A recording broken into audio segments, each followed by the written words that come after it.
رسوله الكريم اما بعد فاعوذ بالله من الشيطان الرجيم بسم الله الرحمن الرحيم رب اشرح لي صدري ويسر لي امري واحلل عقدة من لساني يفقهوا قولي ربنا لا علم لنا الا ما علمتنا. اللہ سبحانہ تعالیٰ سے دعا ہے کہ اللہ تعالیٰ ہمیں اخلاص عطا فرمائے اور بغیر کسی ریاکاری اور بغیر کسی دکھاوے کے اپنی بات کو ہمیں سمجھنے اور سمجھانے کی توفیق عطا فرمائے، اور جو کچھ ہم سنیں اللہ تعالیٰ ہمیں اس پر عمل کی توفیق عطا فرمائے، کیونکہ عمل ہی آخر میں انسان کے کام آتا ہے. جہاں تک علم کا تعلق ہے تو وہ تو ابلیس کے پاس بھی بہت تھا، اور بہت سے بنی اسرائیل جن کو اہل کتاب کہا جاتا ہے ان کے پاس بھی بہت علم تھا، لیکن علم اسی وقت فائدہ دیتا ہے جب انسان عمل کرتا ہے. تو اللہ تعالیٰ ہمیں عمل کی دولت سے نوازے، کیونکہ یہ دولت سب سے بڑی دولت ہے. اللہ سبحانہ و تعالیٰ ارشاد فرماتے ہیں، یہ سورۃ قاف کی کچھ آیات ہیں جو آپ کے سامنے ابھی تلاوت کی گئی ہیں. فرمایا وَلَقَدْ خَلَقْنَا الْإِنسَانَ، اور البتہ تحقیق ہم نے انسان کو پیدا کیا. گویا ہم اس دنیا میں کسی پیدا کرنے والے کے پیدا کرنے کی وجہ سے ہیں، خود بخود یہاں نہیں آ گئے. اللہ سبحانہ وتعالیٰ نے ہمیں یہاں بھیجا ہے اور پھر ایک مقصد کے ساتھ بھیجا ہے. ایک وقت آئے گا کہ جب ہم سب اپنی اپنی باری پوری کر کے اللہ سبحانہ وتعالیٰ کے پاس واپس جائیں گے. اس کے لیے ہم سے پوچھا جائے گا کہ ہم دنیا میں کیا کرتے رہے، ہمارے اعمال کیا تھے. تو ہمارے اعمال تین طرح کے ہیں، ایک قلبی اعمال ہے، ایک لسانی ہے، اور ایک جوارح کے ہیں، یعنی اعضاء کے. کچھ عمل ہمارا دل کرتا ہے اور کچھ پھر ہماری زبان سے صادر ہوتے ہیں، اور پھر کچھ ہمارے ہاتھ پاؤں کرتے ہیں. یہ سارے کام جب تک اللہ تعالیٰ کی مرضی کے مطابق نہ ہو تو انسان کامیاب نہیں ہو سکتا.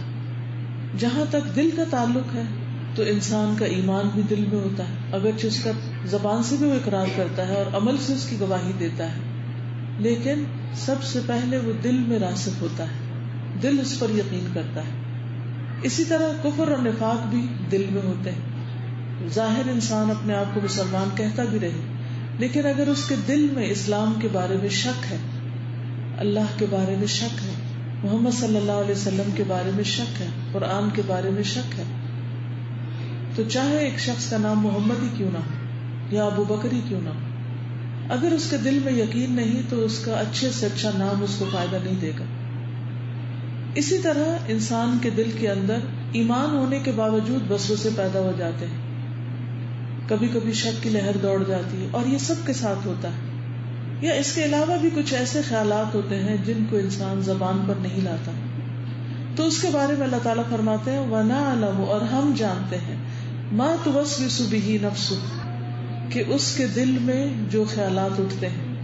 یعنی اللہ سبحانہ وتعالیٰ کا علم، اللہ جو العلیم ہے، اللہ سبحانہ وتعالیٰ کا علم ہر چیز پر محیط ہے، اور وہ سب سے زیادہ ہمیں جانتا ہے. نہ صرف یہ کہ ہمارے ظاہری اعمال کو جانتا ہے بلکہ ہمارے دل کے خیالات تک کو جانتا ہے. تو اسی لیے اللہ تعالیٰ فرماتے ہیں دل میں سے جو خیالات اٹھتے ہیں ہم ان سے بھی واقف ہیں کہ وہ کس قسم کے خیالات ہیں. وَنَحْنُ أَقْرَبُ إِلَيْهِ مِنْ حَبْلِ الْوَرِيدِ، اور ہم اس کی رگ گردن سے بھی زیادہ اس کے قریب ہیں. اس کے دو معنی کیے گئے. ایک تو یہ کہ اللہ سبحانہ وتعالیٰ اپنے علم کے ساتھ انسان کے قریب تر ہے، یعنی سب سے زیادہ اللہ تعالیٰ انسان کے بارے میں جانتے ہیں. اور دوسرا معنی کیا ہے اس کا کیا گیا کہ وہ فرشتے جو ہمارے اعمال لکھتے ہیں وہ ہمارے دائیں بائیں بیٹھے ہوئے ہیں اور ہم سے بہت قریب ہیں، اور وہ ہر وقت واچ کرتے رہتے ہیں کہ ہم کیا کرتے ہیں. اذ يتلقى المتلقيان عن اليمين وعن الشمال قعيد، جس وقت دو لینے والے لے جا لیتے ہیں، ایک دائیں طرف اور ایک بائیں طرف بیٹھا ہوا ہے. یعنی کرامن کاتبین جو ہیں اللہ سبحانہ وتعالیٰ کے براہ راست علم کے علاوہ وہ بھی موجود ہیں جو ہمارے دائیں اور بائیں کندھے پر ہیں. اور جو لفظ بھی ہماری زبان سے نکلتا ہے، جو کچھ بھی ہم کرتے ہیں، ایک آنکھ سے اشارہ ہی کرتے ہیں کسی کی طرف، یا ناک منہ چڑھاتے ہیں، یا کسی کو آنکھیں دکھاتے ہیں، تو یہ ساری حرکتیں وہ دیکھ رہے ہوتے ہیں. اور جو ہی ہم سے وہ حرکت صادر ہوتی ہے وہ فوراً نوٹ کر لیتے ہیں کہ اس شخص نے اس دن اس تاریخ کو اتنے منٹ اتنے سیکنڈ پر یہ حرکت کی. اور ہم میں سے کوئی بھی اپنی یہ حرکتیں فرشتوں سے چھپا نہیں سکتا، کیونکہ ان کا کوئی اور کام نہیں، وہ ادھر ادھر نہیں دیکھتے، وہ ہر وقت ہمیں دیکھ رہے ہیں. اب آپ خود سوچئے کہ ہماری آزادی کہاں ہے. ایک طرف تو اللہ سبحانہ وتعالیٰ ہمیں دیکھ رہے ہیں اور وہ ہماری ہر حرکت سے واقف ہے، دوسری طرف فرشتے ہمیں دیکھ رہے ہیں اور وہ ہر چیز لکھتے چلے جا رہے ہیں. یہاں تک فرمایا کہ ما یلفظ من قول الا لدیہ رقیب عتید، انسان منہ سے کوئی لفظ نہیں نکال پاتا مگر یہ کہ اس کے پاس نگران تیار ہے، وہ ہر لفظ کو لے لیتے ہیں، چاہے وہ لفظ کارآمد ہو، اللہ کی تسبیح پر مبنی ہو، چاہے وہ لفظ بیکار بےہودہ قسم کا ہو، یا وہ لفظ کسی کی خیر خواہی میں ہو یا بدخواہی میں ہو، خواہ وہ کسی کے فائدے میں ہو یا کسی کو نقصان دینے والا ہو، وہ لفظ کسی کو خوش کرنے والا ہو یا کسی کو پریشان کرنے والا ہو، سارے الفاظ لکھے جاتے ہیں. اس طرح انسان اندر اور باہر سے اپنے سارے اعمال کے ساتھ اللہ سبحانہ وتعالیٰ کی نظر میں ہے.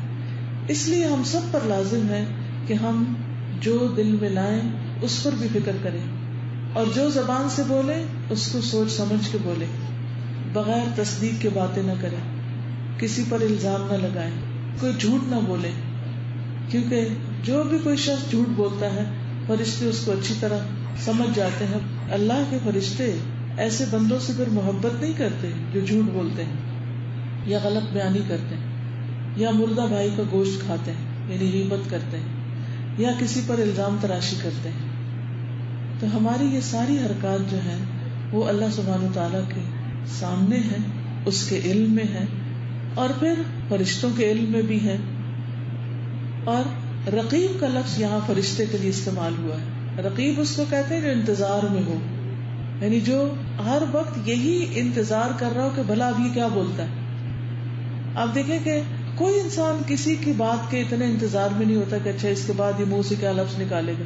اور پھر لوگوں کی جو باتیں ہوتی ہیں بعض اوقات ہمیں یاد رہتی ہیں اور بعض اوقات بھول جاتی ہیں، لیکن فرشتے صرف یاد ہی نہیں رکھتے، لکھ بھی لیتے ہیں. اور یہ سارا لکھا ہوا کیا بن جاتا ہے؟ نامہ اعمال، بک آف ڈیڈز. اور یہ بک آف ڈیڈز جو ہے پھر قیامت کے دن انسان کے ہاتھ میں تما دی جائے گی اور اس پر انسان انکار نہیں کر سکے گا. کوئی یہ نہیں کہہ سکے گا کہ یہ میں نے نہیں کہا تھا. دنیا میں تو کتنی دفعہ ایسا ہوتا ہے کہ اگر کوئی شخص ہمارے ذمے کوئی بات لگا دیتا ہے کہ فلاں نے یہ کہا تھا اور وہ ہمیں پسند نہیں آتی بات، تو ہم نے چاہے کہیں ہو ہم صاف انکار کر دیتے، نہیں میں نے تو نہیں کہا تھا، میں نے کب کہا تھا. آپ نے دیکھا ہوگا کہ بعض اوقات لوگ دوسروں کو جھٹلا دیتے ہیں اور قسم بھی کھا لیتے ہیں کہ ہم نے نہیں کہا. لیکن قیامت کے دن اس نامہ اعمال کو دیکھ کر کوئی بھی جھٹلا نہیں سکے گا، کوئی یہ نہیں کہہ سکے گا کہ میں نے نہیں کہا تھا. پھر کیا ہوتا ہے؟ زندگی کا ہر دن شروع ہوتا ہے اور ہر دن کی شام ہوتی ہے، سارے دن کے اعمال نامے لکھے جاتے ہیں. عصر کی نماز کے وقت فرشتے تبدیل ہو جاتے ہیں، رات کی ڈیوٹی والے آ جاتے ہیں، دن کی ڈیوٹی والے چلے جاتے ہیں، اور اسی طرح ہوتا رہتا ہے حتیٰ کہ انسان کی زندگی میں آخری دن آ جاتا ہے اور آخری دن کے آخری لفظ تک جو بندے کے منہ سے نکلتا ہے وہ بھی لکھ لیا جاتا ہے. اسی لیے جس کا آخری کلام لا الہ الا اللہ ہو وہ پھر جنت میں داخل ہوتا ہے، یعنی اس کی بک آف ڈیڈز اس پر اینڈ ہو رہی ہوتی ہے، خوبصورت اینڈنگ. آپ نے دیکھا ہوگا کہ بعض اوقات ہم لوگ جیسے اسکول کالج میں اسائنمنٹس لکھتے ہیں تو آخر میں کیا لکھتے ہیں؟ تمت بالخیر، کہ خیر کے ساتھ مکمل ہوا، خیر کے ساتھ اختتام پذیر ہوا. اسی طرح ہمارے بک آف ڈیڈ جو ہے، ہمارا نامہ اعمال جو ہے، وہ بھی اللہ کرے کہ خیر کے ساتھ اختتام پذیر ہو. اور پھر موت آ گئی، فرمایا وجاءت سکرۃ الموت بالحق ذلک ما کنت منہ تحید، اور موت کی بے ہوشی حق لے کر آ پہنچی. یہی ہے وہ چیز جس سے تو بھاگتا تھا. اگر ہمیں کوئی کہے کہ اب سے چند گھنٹے بعد تمہیں فوت ہو جانا تو ہم کبھی نہ مانیں. ہم میں سے کوئی بھی نہیں چاہتا کہ وہ مرے. قرآن مجید میں اللہ تعالیٰ یہود کے بارے میں فرماتے ہیں یود احدہم لو یعمر الف سنہ، ان میں سے ایک ایک یہ چاہتا ہے کہ کاش 1000 سال کی عمر دیا جائے. وما هو بمزحزحه من العذاب ان يعمر، تو اس کو یہ لمبی عمر کا دیا جانا عذاب سے نہیں بچا سکتا. یعنی ہم 10-20 سال اور جیے یا 50 سال جیے، بہرحال جانا تو اللہ ہی کے پاس واپس ہے. کتنی بھی عیش و عشرت دنیا میں کر لیں، کتنا بھی اچھا وقت دنیا میں گزار لیں، لیکن بالآخر اللہ کے پاس واپسی ہے. انسان دنیا میں رہتا تو کتنی لمبی لمبی امیدیں اور تمنائیں ہوتی ہیں، میں یہ بھی کر لوں، میں یہ بھی کر لوں. بچپن سے انسان خواب دیکھنا شروع کر دیتا ہے، جب میں بڑا ہوں گا تو کیا پڑھوں گا، کیا ڈگری لوں گا، شادی کروں گا. پھر جب شادی ہو جاتی ہے تو پھر بچوں کی خواہش لگ جاتی ہے، پھر بچے پیدا ہو جاتے ہیں تو ان کے بڑے ہونے کی تمنا اور امید. پھر وہ بچے جو بڑے ہو جاتے ہیں تو ان کی شادی کا انتظار لگ جاتا ہے، اور وہ ہمارا غم اور فکر بن جاتا ہے. بلکہ ماں کو آپ نے دیکھا ہوگا اپنی شادی سے زیادہ اپنے بچوں کی شادی کی فکر کر رہی ہوتی، کہ انہیں اپنی جب جوانی تھی اس وقت شاید اپنی شادی کی اتنی فکر نہیں تھی جتنی جب بچے جوان ہو جاتے ہیں تو ان کی شادی فکر مند کر دیتی. اور پھر جب بچے شادی شدہ ہو جاتے ہیں تو پھر ان کی اولاد نہ ہو تو وہ فکر مند کر دیتی. پھر ان کی اولاد ہو جائے تو پھر ان کے بارے میں فکر شروع کر دیتے ہیں اور ان کے بارے میں خواہشات. اسی طرح انسان کے کچھ مال کے بارے میں ڈریمز ہوتے ہیں کہ مجھے اتنا اتنا پیسہ مل جائے، وہ اپنے ٹارگٹ سیٹ کرتا رہتا ہے کہ اتنے ملین بنانا ہے، جب اتنے ملین بن جائے تو یہ کاروبار شروع کرنا ہے. اور اس طرح انسان کی ساری زندگی ایک کے بعد ایک خواہش اور ایک کے بعد ایک تمنا کرتے ہوئے گزر جاتی ہے. لیکن موت کا وقت تو پیدائش سے پہلے ہی لکھ دیا گیا. جب موت آتی ہے تو انسان پھر بھاگ نہیں سکتا، پھر موت کے فرشتے آ کر گرفتار کر لیتے ہیں. جیسے دنیا میں کسی مجرم کو جو بھاگتا پھرے اچانک پکڑا جائے رنگے ہاتھوں، اسی طرح موت کے فرشتے آ کے پکڑ لیتے ہیں اور پھر پوری جان نکال کے لے جاتے ہیں. اور یہ ساری روحیں نکال کر اللہ سبحانہ وتعالیٰ کے حکم کے مطابق علیین یا سجین میں بھیجی جاتی رہتی، اور سب مرنے والے قیامت کے دن کا انتظار کر رہے ہوتے ہیں. وَنُفِخَ فِي الصُّورِ، پھر وہ دن آئے گا جب سور پھونکا جائے گا. اب کوئی پیچھے نہیں پلٹ سکتا، اب آگے کی تیاری. ذَلِكَ يَوْمُ الْوَعِيدِ، یہ ہے اپوائنٹمنٹ کا دن. یہ تھا وہ دن جس کا وعدہ کیا جاتا، بار بار بتایا گیا، بار بار سمجھایا گیا، لیکن تم نے اس کو سمجھ کر نہ دیا، جان کر نہ دیا، اس پر یقین نہ کیا. آج آپ دیکھیں کہ ہمیں دنیا میں اگر کوئی اپوائنٹمنٹ ہو، کسی ڈاکٹر کی اپوائنٹمنٹ ہو، کوئی ویزا کی اپوائنٹمنٹ ہو، یا کسی شادی کا کوئی ٹائم کسی کے مقرر ہو، تو وہ نہیں ہم بھولتے، اس کو بار بار ایک دوسرے سے پوچھتے رہتے ہیں. اچھا فلائٹ کس دن ہے، اچھا وہ ڈاکٹر کے پاس کب جانا ہے، اچھا فلاں کی شادی کس دن ہے، فلاں کام کس دن ہے. اس کے بارے میں ہم سب فکر مند رہتے ہیں. لیکن موت کا وقت اور موت کا دن اور موت کے بعد جی اٹھنے کا دن، یہ ہماری لسٹ میں کم ہی ہوتا ہے کہ ہمارا دماغ اس کے بارے میں سوچے اور فکر کرے، اور صرف فکر ہی نہ کرے بلکہ اس کی تیاری بھی کرے. پھر فرمایا وَجَاءَتْ كُلُّ نَفْسٍ مَعَهَا سَائِقٌ وَشَهِيدٌ، اور آ گیا ہر شخص، کل نفس، مَعَهَا سَائِقٌ، اس کے ساتھ ایک لانے والا ہوگا، وشہید، اور ایک گواہی دینے والا. ان کے بارے میں کہا جاتا ہے کہ یہ وہی فرشتے ہیں جو دنیا میں اس کا نامہ اعمال لکھتے تھے. اب یہ جب قبر سے انسان اٹھے گا تو اس کو فوراً پکڑ لیں گے اور اس کو اللہ سبحانہ وتعالیٰ کے حضور پیش کر دیں گے، اور پھر جو کچھ اعمال وہ کرتا رہا اس کی وہ گواہی دیں گے. یعنی لکھے ہوئے کے علاوہ بول کر بھی گواہی دی جائے گی. اس وقت انسان کو بتایا جائے گا لقد كنت في غفلة من هذا، تم اس کے بارے میں غفلت میں تھے، اس کو بھولے ہوئے تھے، اس دن کی یاد تمہیں نہیں آتی تھی. اور یہ کتنی سچی بات ہے کہ ہم باقی سب چیزیں یاد رکھتے ہیں، کوئی ہمارے ساتھ اچھا کرے برا کرے وہ بھی ہمیں یاد رہتا ہے. آئندہ مستقبل کے بارے میں بھی ہمیں چیزیں یاد رہتی کہ ہم نے یہ کرنی. ہم تھنگس ٹو ڈو کی لسٹ بنا کے رکھتے ہیں، پلاننگ کرتے ہیں، لیکن اس دن کی پلاننگ ہماری کہاں ہے؟ ہم نے کہاں لکھا ہوا کہ میں نے اپنی آخرت کی تیاری کرنی ہے اور میں نے اس کے لیے اپنا نامہ اعمال درست کرنا ہے، اپنے اوپر ورک کرنا ہے. ہم بچوں کی فکر کرتے رہتے ہیں کہ بچوں کو یہ بنانا ہے، ان کو یہ سکھانا ہے، ان کو یہ ادب آداب بتانے ہیں، انہیں کیا کیا دنیا کا پڑھانا ہے، انہیں کیا آخرت کا پڑھانا ہے. یہ سب فکر ہم کرتے ہیں، لیکن آخرت کے دن کیا ہونا ہے اس کے بارے میں ہم اپنے بچوں کو کم ہی بتاتے ہیں. یعنی ہم جسے کہتے ہیں نا جان بوجھ کے آنکھ بند کی ہے، اور زیادہ فکر ہماری یہ ہوتی ہے کہ دنیا میں یہ اپنے ساتھیوں سے پیچھے نہ رہ جائیں. تو کیا ہوگا اس دن انسان کا وہ غفلت کا پردہ اٹھ جائے گا. لقد كنت في غفلة من هذا فكشفنا عنك غطاءك. تو آج ہم نے تمہارا پردہ ہٹا دیا، سب کچھ تمہیں صاف نظر آ رہا ہے. فبصرك اليوم حديد. آج تمہاری نگاہ بہت تیز ہے، یعنی کوئی چیز دھندلی بھی نظر نہیں آ رہی. جن لوگوں کی نظر کمزور ہوتی ہے وہ اینک کے بغیر دھندلا دیکھتے ہیں، ان کو صحیح سمجھ نہیں آتی کہ کیا چیز ہے. مثلا آپ اگر آنکھوں کے ٹیسٹ کے لیے جائیں تو ڈاکٹر آپ سے کچھ ہندسے پڑھواتا ہے تو وہ آپ کو نظر نہیں آتے صحیح طور پر. تو یہاں پر کیا ہے کہ اس وقت انسان کو ہر چیز پوری نظر آنے لگے گی اور کوئی بھی چیز اس کی آنکھوں سے اوجھل نہ ہوگی. فَبَصَرُكَ الْيَوْمَ حَدِيدٌ. ایک ایک منظر جس کے بارے میں آج قرآن و سنت میں بتایا جاتا ہے وہ انسان کی آنکھوں کے سامنے آ جائے گا اور انسان اس پر پھر پکا یقین کر لے گا. عقل مند وہ ہے جو کل آنے سے پہلے آج یقین کر لے کہ یہ ہونا ہے. آخرت کے مناظر پڑھے قرآن و سنت سے، کتابوں سے، اور پھر یوں ان کے بیچ میں گھومنا پھرنا شروع کرے. اس کے لیے ایک لیکچر میں نے دیا تھا، آخری سفر کی تیاری. الہدا کی ویب سائٹ پر وہ لیکچر موجود ہے، اگر آپ اس کو سنیں. آخری سفر کی تیاری، تو اس میں نے سارے سٹیپس بتائے ہیں کہ قیامت کے دن جب ہم جی اٹھیں گے تو سب سے پہلے کہاں جائیں گے، پھر اس کے بعد کیا ہوگا، پھر کیا ہوگا، کہاں پل صراط ہوگا، پھر اس کے بعد نہر الحیات وہ کہاں ہوگی، قنطرہ کہاں ہوگا، اور پھر جنت کی طرف جانے کا راستہ کیسا ہے، جہنم کہاں پر واقع ہے. تو یہ ساری چیزیں جو ہیں ان کے بارے میں ہمیں تفصیلی پتہ ہونا چاہیے اور ان کو ایسے دیکھنا چاہیے جیسے آج ہم وہاں موجود ہیں. بالکل ایسے ہی جیسے آپ کسی نئے شہر میں جانے سے پہلے ایک امیجن کرنے لگتے ہیں کہ وہ شہر کی گلیاں کیسے ہوں گی، سڑکیں کیسی ہوں گی، جس گھر میں ہم جائیں گے وہ گھر کیسا ہوگا.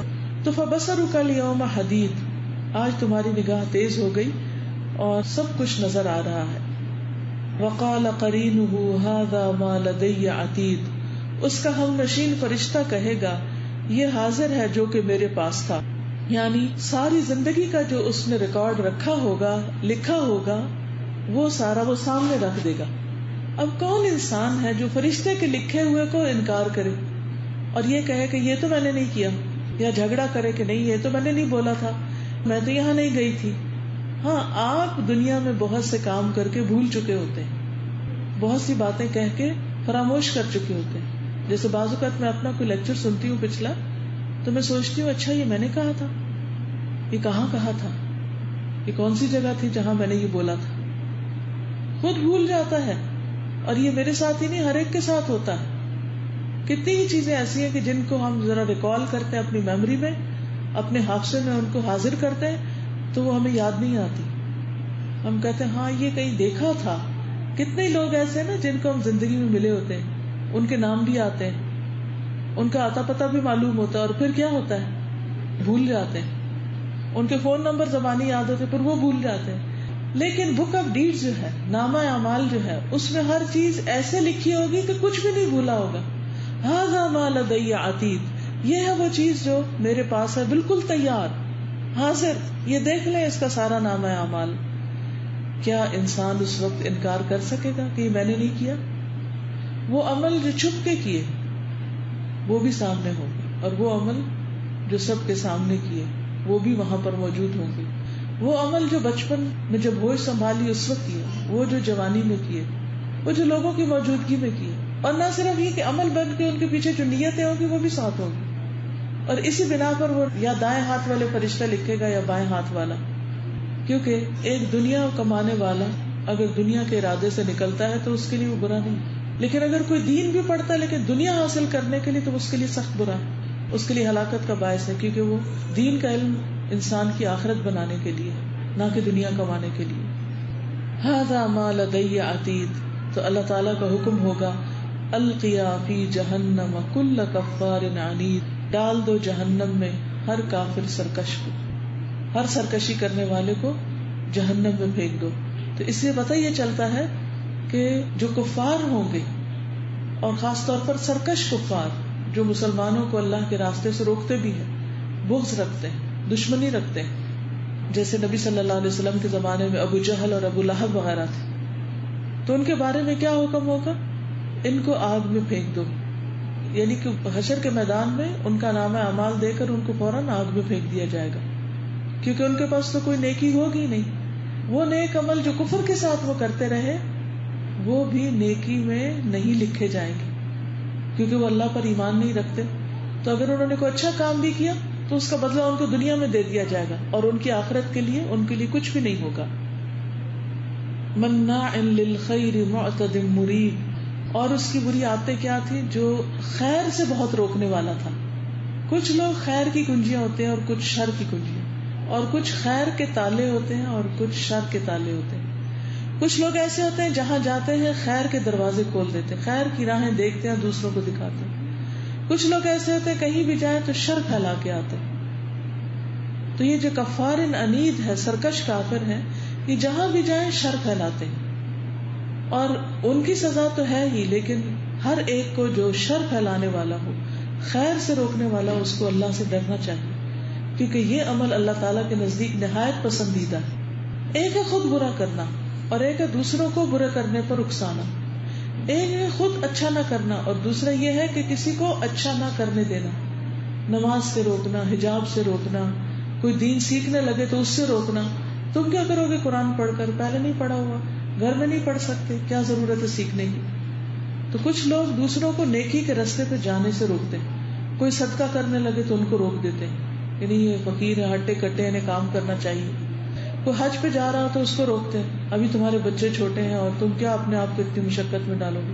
کوئی زکوٰۃ دینے لگتے ہیں تو اس کو روک دیتے ہیں، ہم اتنا ٹیکس تو دیتے ہیں، زکوٰۃ دینے کی کیا ضرورت ہے. تو یہ تو عام باتیں ہیں جو ہمارے معاشرے میں ہوتی ہیں. تو جو لوگ اس طرح خیر سے روکتے ہیں دوسروں کو، نیکی کے کاموں سے، جن کو قرآن و حدیث میں نیکی کا کام بتایا گیا. مثلا حدیث میں آتا ہے خیرکم من تعلم القرآن وعلمہ، تم میں بہترین ہے وہ لوگ جو قرآن سیکھیں اور سکھائیں. اب اگر کوئی کسی کو قرآن سیکھنے اور سکھانے سے روکتا ہے تو پھر اس کا انجام کیا ہوگا؟ ایک خیر کے کام سے وہ روک رہا ہے. تو اچھے کاموں سے، اچھی بھلی باتوں سے کسی کو روکنا بہت بڑا جرم ہے اور جہنم میں لے جانے کا باعث ہے. معتدن، حد سے گزر جانے والا، یعنی ایکسٹریمسٹ. انیدن، مریبن، شک کرنے والا، یعنی حق کے بارے میں شک میں پڑا ہوا. کیونکہ جب انسان شک میں ہوتا ہے تو پھر وہ عمل نہیں کرتا. اور اس کا جرم کیا؟ الذی جعل مع اللہ الہا آخر، وہ جس نے اللہ کے ساتھ دوسرے الہ بھی بنا لیے، یعنی شرک کرتا ہے. اور شرک ایسا گناہ ہے جو سارے نیک اعمال کو برباد کر دیتا ہے. یعنی انسان اگر احد پہاڑ جتنی بھی نیکی کرے اور رائی کے دانے برابر بھی شرک کرے تو احد پہاڑ جتنی نیکی بھی ضائع ہو جاتی ہے. شرک اتنی بری بلا ہے. تو اس لیے انسان کو شرک جلی اور خفی دونوں سے بچنا چاہیے. شرک جلی تو کیا ہے؟ جیسے قبروں کے اوپر سجدہ کرنا، اللہ کے علاوہ دوسروں سے مانگنا، دعائیں مانگنا. اور خفی کیا ہے؟ جیسے ریاکاری کرنا، اللہ کے لیے نیک کام نہ کرنا، کسی اور کے لیے کرنا. حالانکہ ہماری ساری عبادتیں اللہ کے لیے ہونی چاہیے، کسی کو دکھانے کے لیے نہیں. قل ان صلاتی ونسکی ومحیایا ومماتی للہ رب العالمین لا شریک لہ وبذلک امرت وانا اول المسلمین. تو ہمیں دین کے معاملے میں اپنے شک دور کر لینے چاہیے. جس مسئلے میں بھی شک ہے اس کو دور کر لیں. اور اس کا حل کیا ہے؟ انسان یقینی علم حاصل کرے. شک کیسے دور ہوتا ہے؟ علم حاصل کر کے. اس لیے ہمیں دین کا علم مسلسل حاصل کرتے رہنا چاہیے. ہمیں کیا سکھایا گیا؟ مہد سے لحد تک ہم سیکھتے رہیں، بڑھاپے میں بھی سیکھتے رہیں، جانتے رہیں، کیونکہ کوئی پتہ نہیں کہ انسان کب دنیا سے رخصت ہو. تو جتنی اللہ نے مہلت دی ہے، جتنی زندگی دی ہے، وہ ساری کی ساری سیکھنے میں گزرے. اور پھر شرک سے بچے، کیونکہ شرک میں جانے والے کے بارے میں کیا فرمایا؟ فَأَلْقِيَاهُ فِي الْعَذَابِ الشَّدِيدِ، اے دونوں فرشتوں تم اس بندے کو پکڑ کے شدید عذاب میں پھینک دو، سخت عذاب. دیکھیے جب باہر دھوپ تیز ہوتی ہے تو باہر نہیں کھڑا ہو سکتا انسان، فوراً گھر بھاگتا ہے. دھوپ سے چھاؤں کی طرف آتا ہے، اور جب چھاؤں میں آتا ہے تو دل چاہتا ہے کہ تیز پنکھا چلا دیا جائے، ٹھنڈا پانی پلا دیا جائے. کہاں وہ لوگ جو ہمیشہ ہمیشہ کے لیے آگ میں جائیں گے شرک کی وجہ سے. تو پیاری بہنوں، ہمارے وہ رشتے دار جو شرک کرتے ہیں، کسی بھی قیمت پر ہمیں انہیں سمجھانا چاہیے، انہیں بتانا چاہیے اگر وہ قبروں کی زیارت پہ جاتے ہیں تو انہیں روکنا چاہیے. قبروں کی زیارت صرف اس صورت میں جائز ہے جب وہ صرف عبرت لینے کے لیے جائیں، اپنی آخرت کو یاد کرنے کے لیے. وہاں اگر وہ کوئی چڑھاوا چڑھاتے ہیں، جیسے لوگ داتا دربار جس کو کہتے ہیں، یا اور قبریں، ایسی جگہوں پہ جا کے قربانی کرنا یا صدقہ کرنا یا قبر کے والے سے کچھ مانگنا، یہ سب شرک ہے. تو ان چیزوں سے بچنا بے حد ضروری ہے. قال قرینہ ربنا ما اطغیتہ ولکن کان فی ضلال بعید. اس کا ہم نشین شیطان کہے گا، اے ہمارے رب، میں نے اسے گمراہ نہیں کیا تھا.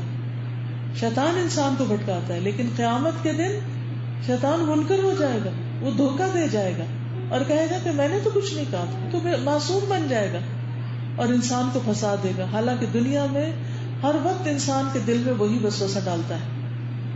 وسوسہ اور خیال ایسی چیز ہوتی ہے جو پھر آہستہ آہستہ انسان کے ایکشن میں آ جاتی ہے. تو جب شیطان انسان کے دل میں بار بار وسوسے ڈالتا ہے تو پھر انسان کو بہت ہی کانشیس ہونے کی ضرورت ہے. وہ کہے گا، اے ہمارے رب، میں نے اسے گمراہ نہیں کیا تھا بلکہ یہ خود ہی دور دراز کی گمراہی میں تھا. یعنی اس کا کہنا یہ ہے کہ اگر یہ تیرا مخلص بندہ ہوتا تو میرے کہنے میں نہ آتا.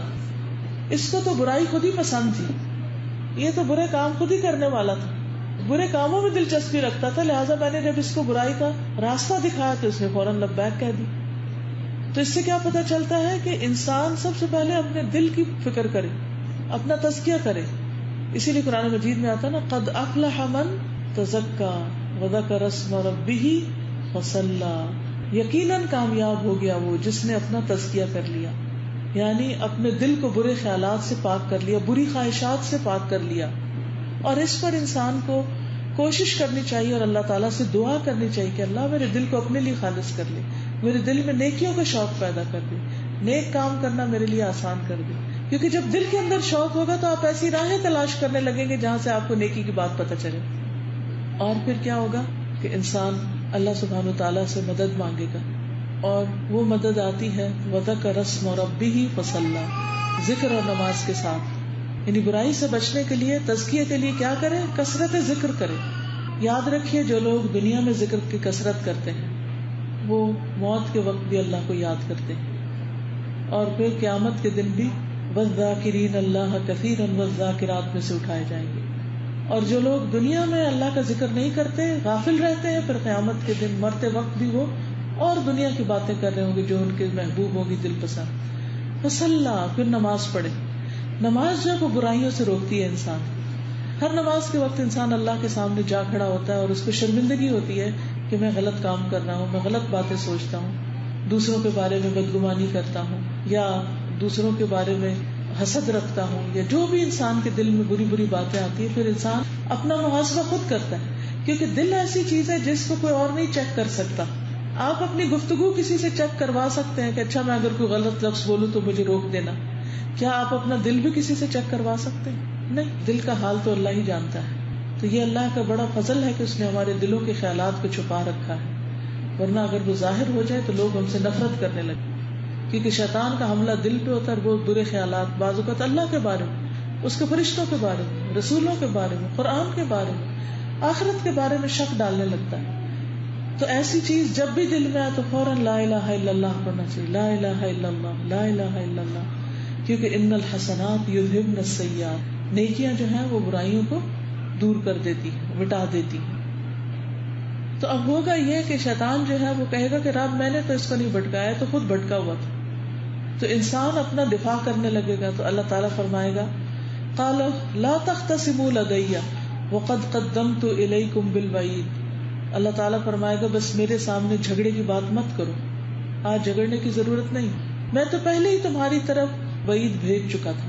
یعنی دنیا میں نے تمہیں بتا دیا تھا رسولوں کے اور کتابوں کے ذریعے کہ آخرت میں کن چیزوں کا حساب ہوگا. تو اب وہ تو بات پکی ہوگی، سچی ہو گئی. اس لیے تم ایک دوسرے کو بلیم نہ کرو. ہوتا عام طور پر یہ ہے کہ جب کسی مجرم کو پکڑا جاتا ہے، جب کسی کی غلطی پکڑی جاتی ہے تو وہ فوراً دوسرے کو الزام دینے لگتا ہے کہ میرا تو یہ ارادہ نہیں تھا، یہ تو دوسرے نے ایسا کیا، تو اس کی وجہ سے ہوا ہے. دنیا میں تو انسان یہ کر سکتا لیکن آخرت میں نہیں کرے گا، کر نہیں سکے گا، اس کا فائدہ ہی نہیں ہوگا، کوئی یقین ہی نہیں کرے گا کیونکہ اتنی ساری گواہیاں موجود ہوں گی. ما یبدل القول لدی وما انا بظلام للعبید، میرے ہاں بات بدلی نہیں جاتی اور نہ میں اپنے بندوں پر ذرا بھی ظلم کرنے والا ہوں. یعنی میں نے دنیا میں جو بتا دیا تھا وہ آج سچ ہو رہا ہے، اب اس میں چینج نہیں ہوگا کوئی. تو قرآن مجید میں سے جو کچھ پڑھے ہر بات پہ کہیں آمنا و صدقنا، یہ بالکل سچ ہے، یہ بالکل سچ، ہم ایمان لائے اس پر. کیونکہ جو اللہ تعالیٰ نے فرمایا کہ ایسا ہوگا وہ ہوگا، وہ جھوٹ نہیں ہے. اور اللہ تعالیٰ کے فیصلے نافذ ہو کر رہیں گے. اللہ نے جو وعدے کیے وہ ہر صورت پورے ہوں گے، اس میں کوئی تبدیلی نہیں ہوگی. اور میں اپنے بندوں پر ظلم کرنے والا نہیں. یعنی ایسا نہیں کہ کسی نے کوئی غلط کام کیا نہیں تو میں پکڑ کے اس کو جیل میں ڈال دوں.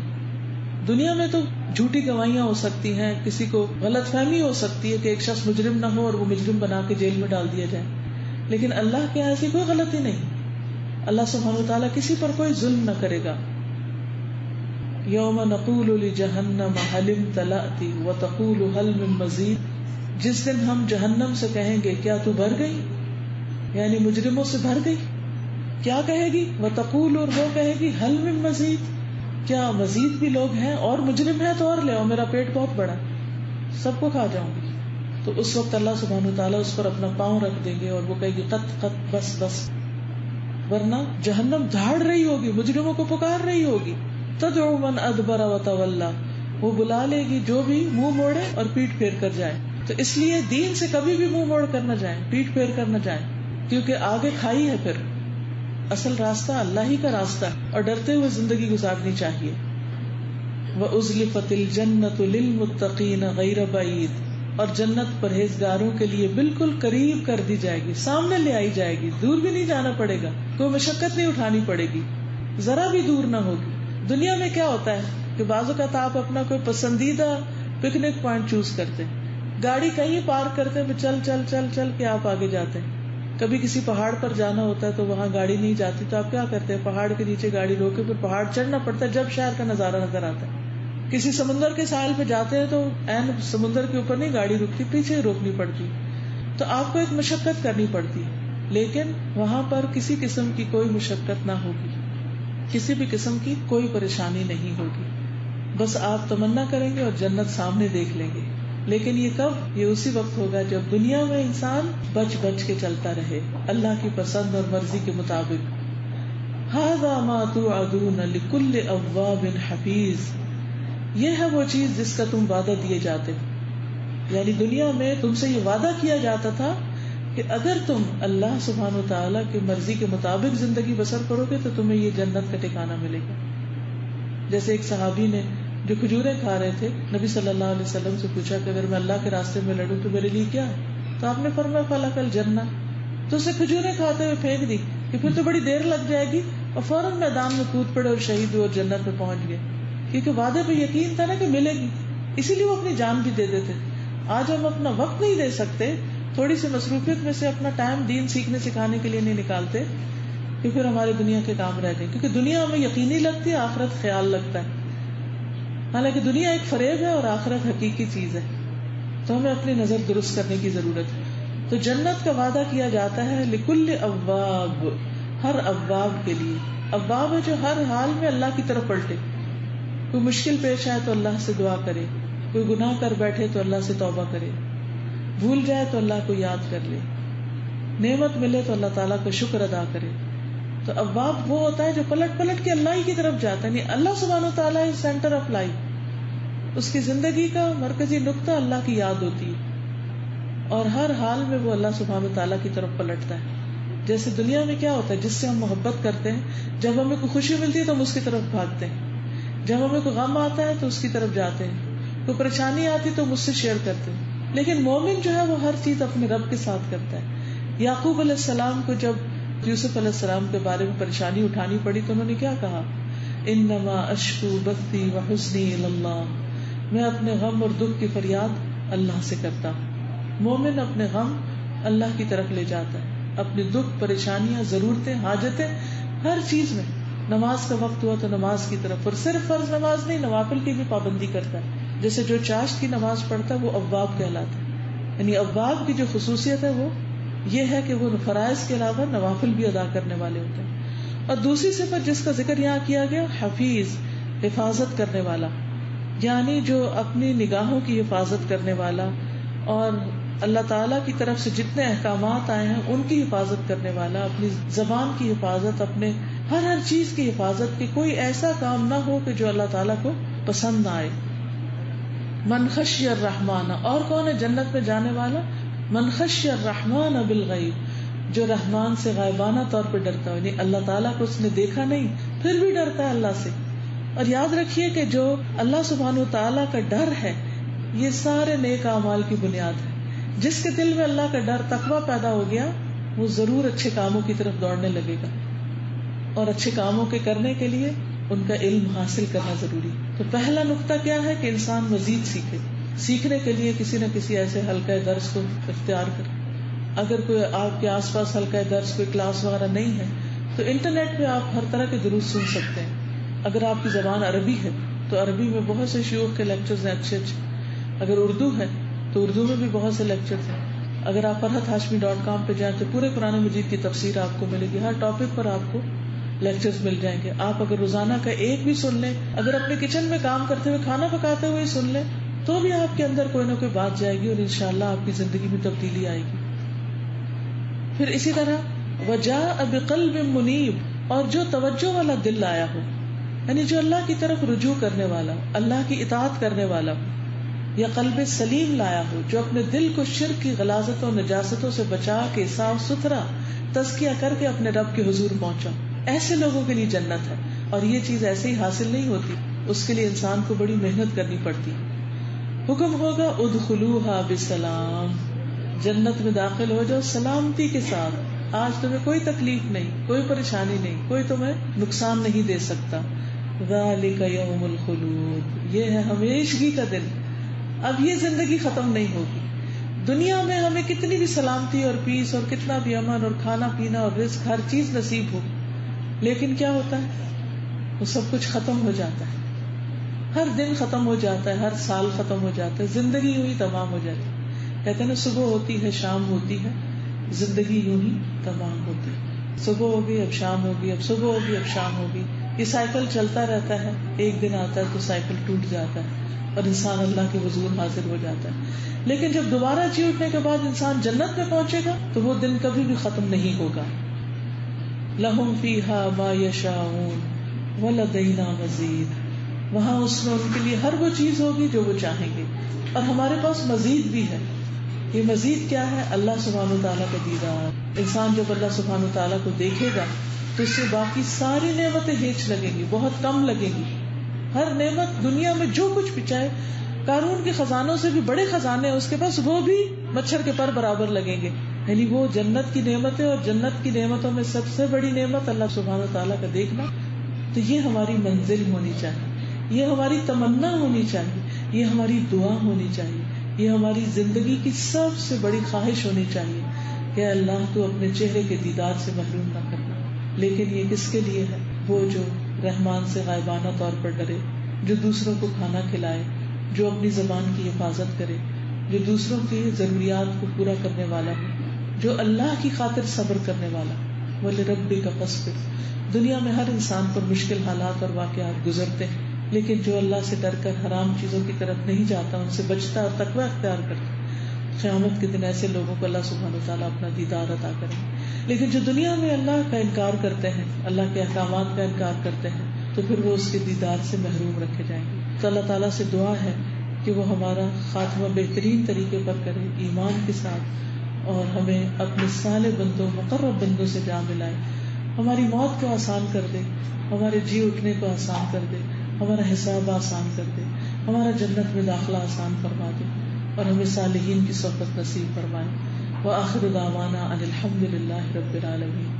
سبحانک اللہم وبحمدک، اشہد ان لا الہ الا انت، استغفرک واتوب الیک. السلام علیکم ورحمۃ اللہ وبرکاتہ.